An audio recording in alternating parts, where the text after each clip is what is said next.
और क्या। बैठी थी वैसे सही बैठी है। पीछे ऐसे ऑन करूं? नहीं नहीं सही है।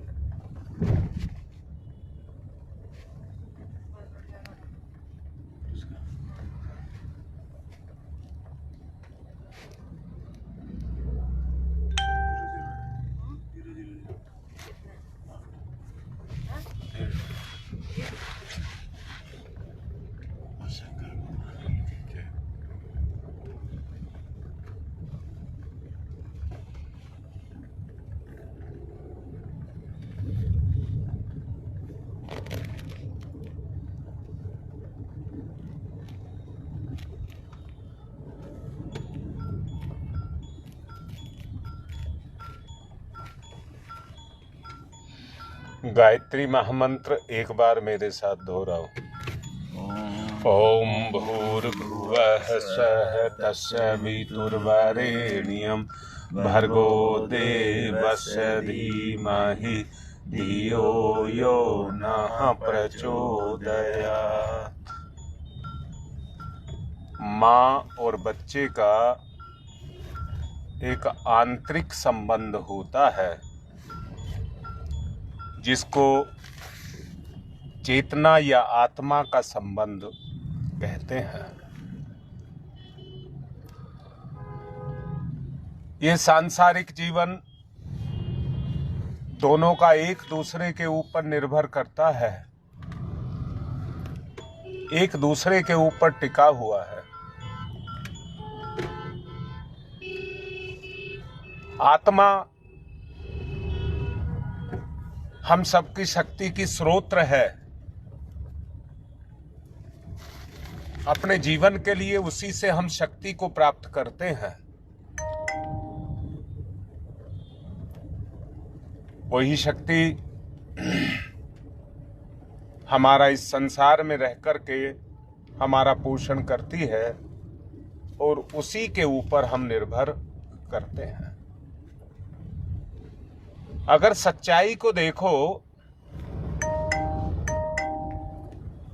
हर बच्चा अपनी मां को ढूंढता हुआ फिरता है। हर बच्चा अपनी मां को ढूंढता फिरता है और उस मां के ऊपर ही निर्भर करता है।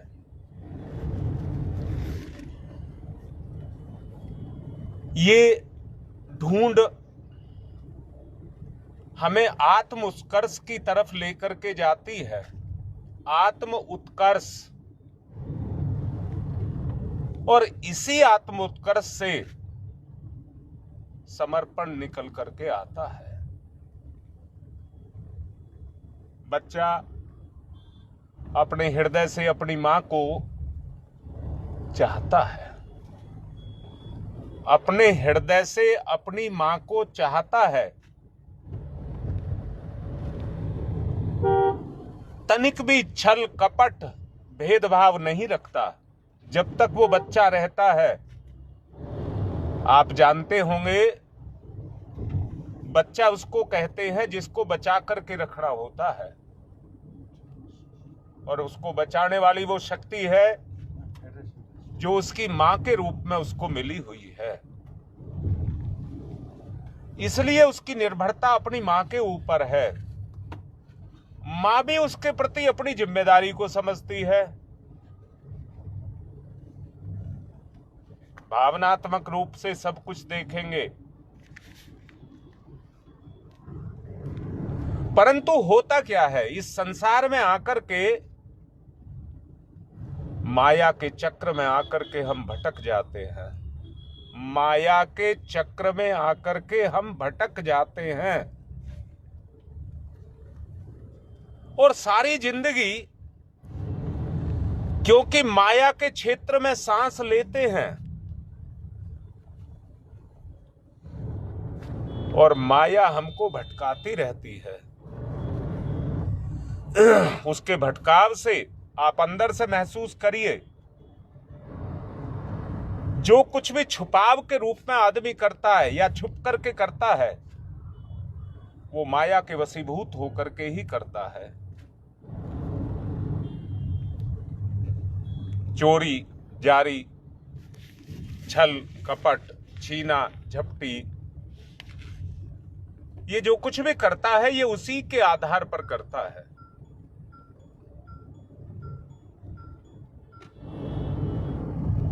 आत्म उत्कर्ष के लिए आत्मा का लगाव चाहिए,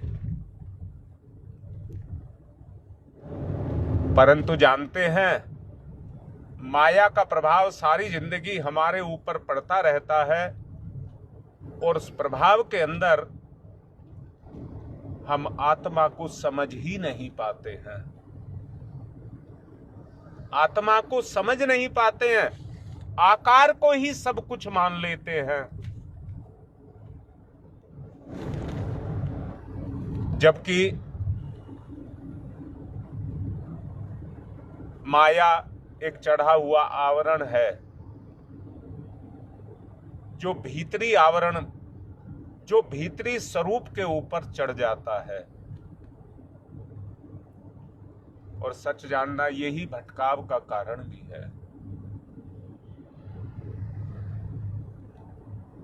तुम्हारी मां की अस्थियां इस समय मेरी गोद में हैं,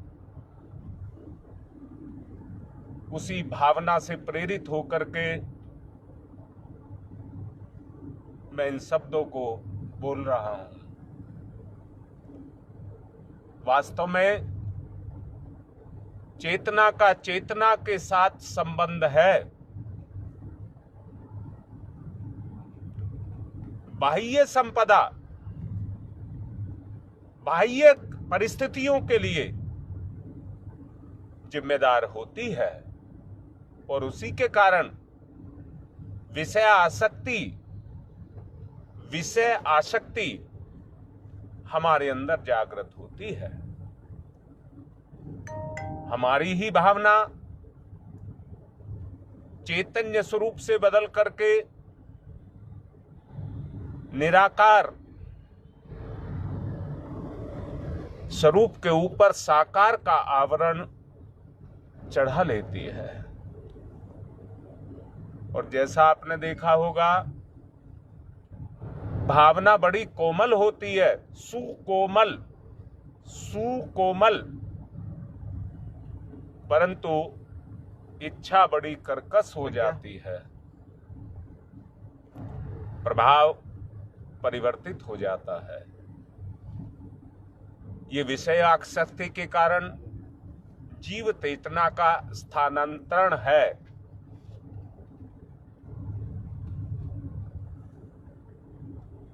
भगवान की काम क्रीड़ा के लिए जो भगवान ने इस संसार की रचना की थी, ये जीव अपनी उस मां को भूल करके संसार की विषय आसक्ति के अंदर आकर के उसके अंदर जकड़ जाता है। जो उसकी अपनी प्रतिभा है, वो कुंठित हो जाती है। आप लोगों ने देखा होगा, गाय का बच्चा, गाय को अगर एक बाड़े में बंद कर दिया जाए और उसमें बहुत सारी गायें हों, अगर उस बच्चे को खोल करके अंदर छोड़ दिया जाए तो सारी गायों में से वो अपनी मां को ढूंढ ही लेता है और मां भी उसको अपने छाती से लगा करके उसको अपना रस स्वादन करवाती है। सच को देखो, 5 इंद्रियां हैं, पांचों का अपना रस है जो तन्मात्रा के माध्यम से हमारी चेतना के अंदर प्रवेश करता है। आज हम मीठा, खट्टा, कड़वा इन सब से प्रभावित हैं और मैंने कहा था, इस संपूर्ण ब्रह्मांड में एक आकाश तत्व है जो इसके अंदर व्यापक रूप में, सर्वव्यापक रूप में निहित है। सर्वव्यापक रूप में इसके अंदर निहित है। परंतु उस सच को देखिए, उस तत्व के साथ हमारा जुड़ना नहीं हो पाता। अगर सच को समझोगे तो केवल अहंकार तक हम सीमित रहते हैं। हाँ राकेश, मेरी गोद में है तुम्हारी माँ की अस्थियां और मैं तर्पण के लिए और विसर्जन के लिए लेकर के जा रहा हूं, और उसी भावना से उत्प्रोत होकर के गुरुदेव के ये प्रवचन के रूप में मैं शब्दों को बोल रहा हूं। जो प्रेरणा उठ रही है उसी से अभिपूरित होकर के मैं ये सब बोल रहा हूं।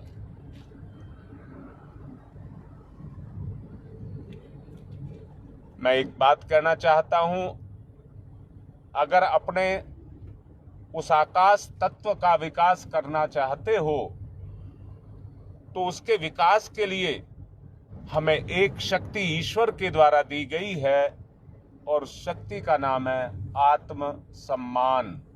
आत्म सम्मान। जो आत्म सम्मान की रक्षा करता है उसका आत्म गौरव उतना ही बढ़ता हुआ चला जाता है, और वो अपने आप को उतना ही विस्तृत अपने आप को महसूस करता है। यहां मैं फिर से बोलूंगा, कितनी चेतना आपकी चेतना से लगाव करती है, या दोबारा बोल रहा हूं, आप अपनी चेतना से कितने को उनकी चेतना के साथ लगाव करते हैं। ये चेतना का चेतना के साथ लगाव है। अगर ये लगाव आपके अंदर है तो यही आत्म विस्तार या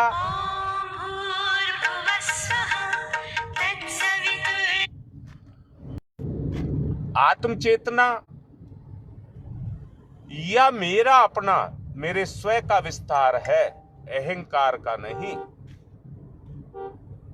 अहंकार का आवरण, जैसे आदमी ये कहता मेरी सुनो मेरी सुनो मेरी सुनो, तो वो मेरी सुनो जो है वो अपने अहंकार का विस्तार है।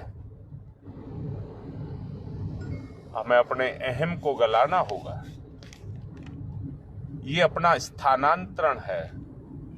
अगर ये अहम गलेगा तो केवल एक ही चीज से गलेगा, वो है आत्म प्रकाश। वो है आत्म प्रकाश। हेलो,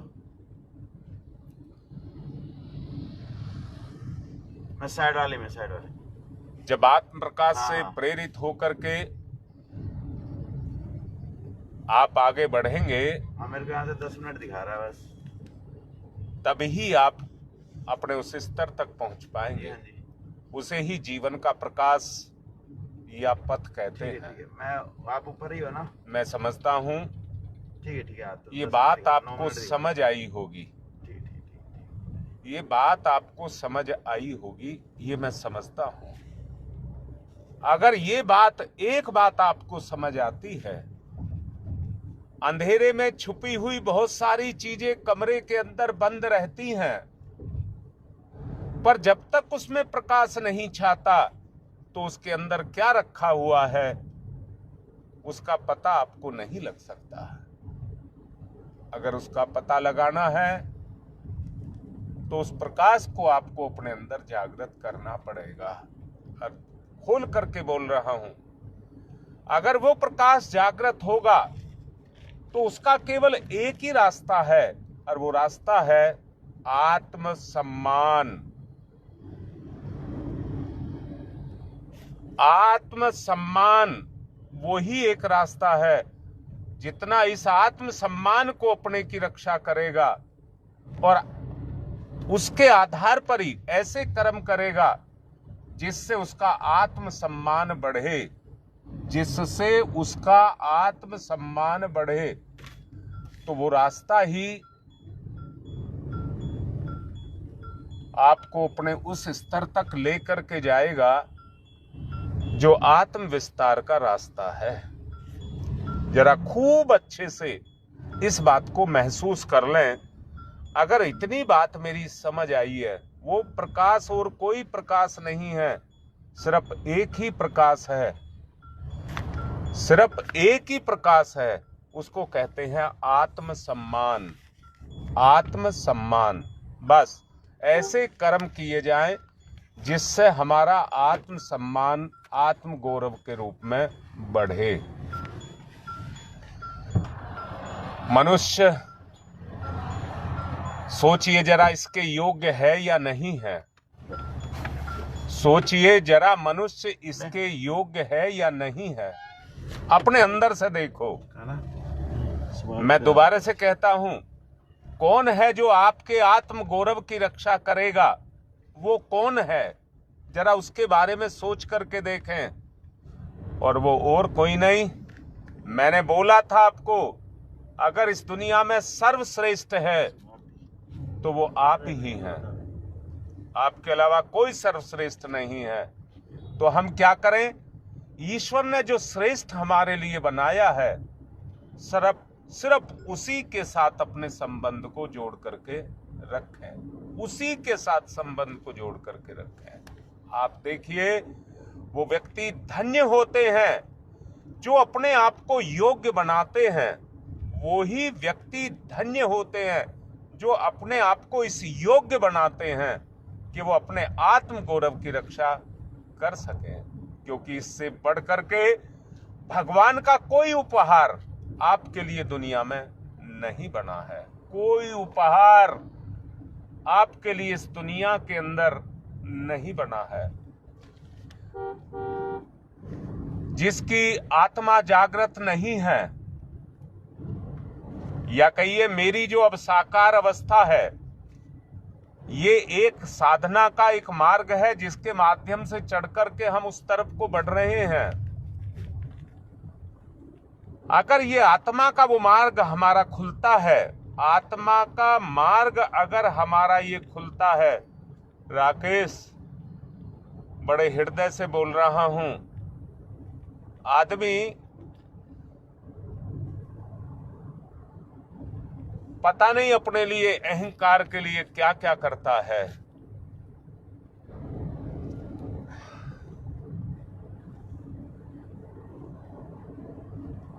हाँ, अपने उस अहंकार की पूर्ति के लिए आदमी पता नहीं क्या क्या करता है, परंतु वही आदमी है जो इसके लिए दुनिया में अपने आप को भटकाता रहता है। आत्मा इन्हीं झंझावतों में, सांसारिक मोह माया के इन झंझावतों में फंसी रहती है। इनसे उबर नहीं पाती, इनसे उबर नहीं पाती। अगर उबरने का वास्तविक कोई माध्यम है, कोई साधन है, तो वो ये आत्मीयता है। आत्मीयता। सबसे शुरू में मैंने बोला था, एक माँ और एक बच्चा, मैंने गाय का उदाहरण दिया था। माँ अपने बच्चे को और बच्चा अपनी माँ को हर वक्त ढूंढता रहता है, हर वक्त ढूंढता रहता है। यही एक रास्ता है जिस पर चल करके हम परमात्मा तक पहुंच सकते हैं, और कोई रास्ता नहीं है। इसके लिए संपूर्ण जीवन भी लगा दिया जाए, परंतु अंतःकरण को अगर अपने आदर्शों के प्रति नियोजित ना किया जाए, तो फिर ये दुनिया जो कुछ चल रही है उसी स्तर की है। याद रखना, इस भवसागर को या वैतरणी नदी को वही तर पाता है जो इस रास्ते पर चलता है। जो इस रास्ते पर चलता है, इस वैतरणी नदी को वही पार कर पाता है। हर किसी के बस का ये पार करना नहीं है। निवेदन करूंगा हम अपनी इस आकांक्षा की पूर्ति के लिए अपने आप का नियोजन इस कार्य क्षेत्र में हम करें। मनुष्य की आत्मा चाहती है कि उसे विकास का पथ मिले जिस पर वो आगे बढ़ सके, परंतु जो अंधकार की पेड़ियों में जकड़े रहते हैं उनकी दुर्दशा निश्चित है। श्री कृष्ण भगवान का जन्म होते के साथ ही कंस की लगाई गई बेड़ियां जो माता पिता को लगी थी वो स्वतः कट गई थी। मुझे उन बेड़ियों को तो मैंने नहीं देखा, परंतु मोह माया के बंधन है। गुरसत्ता जो हमसे चाहती है, अगर सचमुच हमें वो पात्र समझती है तो हमारे सब भवबंधनों को काट करके समाप्त करती है। बड़े ही अच्छे से सोचने समझने की आवश्यकता है। और दोबारा से बोल रहा हूं, ये जानने की आवश्यकता है कि मेरी अंतरात्मा मुझसे क्या चाहती है। जो गाय का मैंने उदाहरण दिया कि वो निरंतर अपने बच्चे को ढूंढती रहती है। उस आत्म संपदा का भान अगर आपको हो जाए, आत्म संपदा का भान यदि आपको हो जाए तो बेड़ियां कट जाएंगी। जीव सदा अपनी मात्र शक्ति के साथ मिलकर के एक रस हो जाएगा, एक रस, क्योंकि उसको अपनी आत्मा में रस आने लग जाएगा। एकाकार जीव का उसके साथ हो जाएगा, एकाकार उस जीव का अपनी उस सत्ता के साथ हो जाएगा, विकारों से मुक्त हो जाएगा। जो भी विकार जीवन के साथ हैं सबसे छुटकारा हो जाएगा। व्याधि विकार से मुक्त होकर के सर्वतो भावेन ईश्वर की सेवा में जा लगेगा। जो आत्मा कोई एक निष्ठता, जो आत्मा के साथ अपने आप को एक निष्ठ करता है,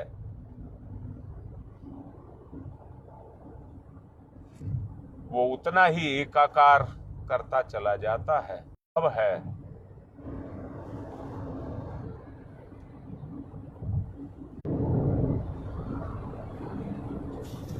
हमें अपने उस वास्तविक संबंध को निहारना होगा। अब मैं एक बात कह करके अपनी बात को संपन्न करने जा रहा हूं। एक आत्मा के उस साकार स्वरूप को जिसने अब निराकार रूप को धारण कर लिया है, उसको गति देने के लिए मैं शांति कुंज जा रहा हूं। एक दिन अपने भाई बंधुओं के साथ जाकर के गाजे बाजे के साथ मैं उनको लेकर के आया था। आज अपने ही हाथों से उनकी विदाई करने जा रहा हूं। दर्शन की बात है तो मैं आपको वो दर्शन, उनकी पोटली में जो अस्थियां रखी हैं, मैं आपके उनको दर्शन करा देता हूं। आप उनके दर्शन कर लेना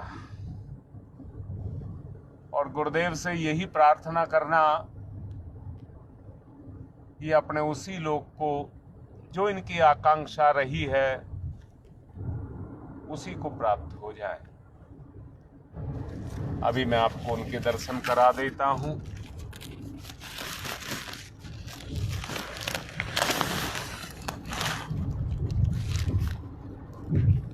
ये लीजिए।